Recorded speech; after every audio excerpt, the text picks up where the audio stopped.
salaamaaleykum mbokki internautes yi dal leen ak jàmm suñu site bi ñu leen di ñaan ngeen abonné te bës ko la sa notification bi ñu daal di wax àddu jëm ci élection législative kii di Barthélémy Dias nag daal di def ab déclaration invité par Maïmouna Ndour Faye. Barthélémy nag n'a pas raté de faire le diagnostic sur l'évolution actuelle du pays également daal di dellusiwaat sur les prochaines élections législatives bi nga xam ne rek dafa daal di annoncé te it di prédire ab paralysie du pays en cas de victoire de l'opposition. Barthélémy Dias nag dafa daal di dénoncer le pire si leur camp gagne les élections législatives, c'est-à-dire si l'opposition obtient la majorité à l'Assemblée. Selon lui, en cas de victoire de l'opposition, on risque de voir une paralysie totale du pays dans tous les domaines. Mais d'accord, si nous ne pouvons pas désigner un premier ministre, nous serons majoritaires à l'Assemblée nationale. On va bloquer tous les budgets, les salaires ne seront pas payés, les avions et les voitures seront à l'arrêt. Vous n'avez pas de majorité, vous ne pouvez pas exercer le pouvoir. Lolé nak moy kàddu ki nga xamantene ni modi Barthélémy Dias. Tay ñu daal di wax àddu jëm ci départu ki nga xamantene ni rek modi Déthié Fall. Anta Babacar Ngom nak daal di def ay révélation. Anta Babacar Ngom ñu investir ko en deuxième position sur la liste de la coalition Sàmm Sa Kàddu daal di jël parole suite au départ de Déthié Fall, président du parti républicain pour le progrès mi nga xam ne rek daal di rejoindre la coalition de Pastef ginnaaw mu rencontré Ousmane Sonko. Ci ab interview boo xam ne rek da koo daal di def foofeel ci l'Observateur, présidente bu parti alternative pour la relève citoyenne nag daal di réagir tey te di affirmer qu'elle prend acte de la décision de Déthié Fall tout en soulignant que Sàmm Sa Kàddu est fondée sur des principes forts dépassant l'adhésion de personnalités individuelles. La dina réaffirmer l'engagement de la coalition tey di répondre aux aspirations des Sénégalais avec des valeurs de transparence, d'intégrité et de justice sociale. Kii di Anta Babacar Ngom nag daal dina minimiser l'impact de ce départ tey di expliquer que la dynamique de la campagne de la coalition n'est pas affectée. Elle a même précisé qu'elle avait remarqué des signes de distanciation de la part de Déthié Fall, tels que son absence répétée aux réunions stratégiques et son désengagement progressif. Bi la anticipation nag aurait permis la coalition de prendre des dispositions pour maintenir une campagne cohérente et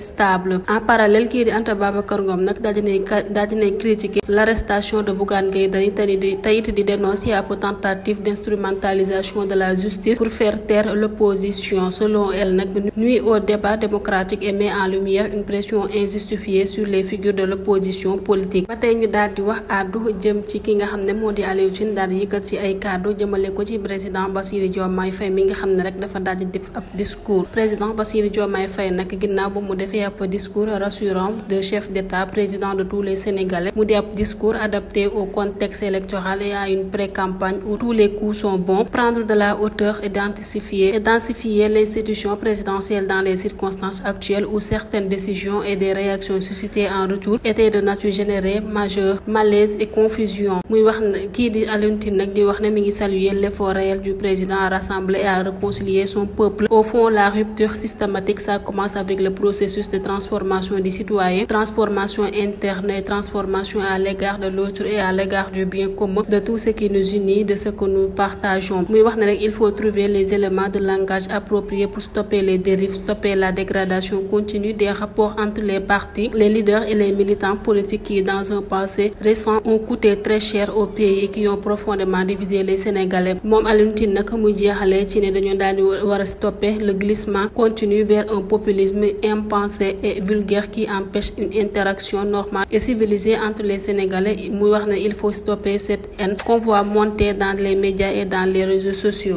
Ba tey ñu daal di wax àddu jëm ci note bi nga xam ne adressé nañ ko aux intéressés. Ministre des Sports Khady Diène Gaye nag daal dina informer les promoteurs des galas de lutte prévus ce week-end que les événements sont annulés. Cela concerne notamment le responsable de Bodiane Production et celui de Mbéwane Production di Ibra Diouf. Région bi ñu évoquée par la tutelle selon record est la fin de mission du CNG et de son président Bira Sène. Le mandat de l'instance de gestion de la lutte a pris fin le 30 septembre. Kii di Khady Diène Gaye nag dafa daal di prolonger cette mission jusqu'au 23 octobre ngir permettre à l'équipe de Bira Sène de finaliser ses affaires. Cependant, nomination d'un nouveau président du CNG par la ministre n'a pas eu lieu. Ba tey ñu daal di wax àddu jëm ci nouveau soutien pour Pastef aux législatives anticipées. Ab ancien ministre nag daal dina rallié wu ci élection législative anticipée yi nga xam ne prévoir nañ ko pour le 17 novembre 2024. Liste bu parti Pastef nag mu ngi continuer de gagner en soutien. Dernier en date est celui d'Arona Coumba Ndoffène Diouf, président du mouvement alternative citoyenne And Defar Sa Réew.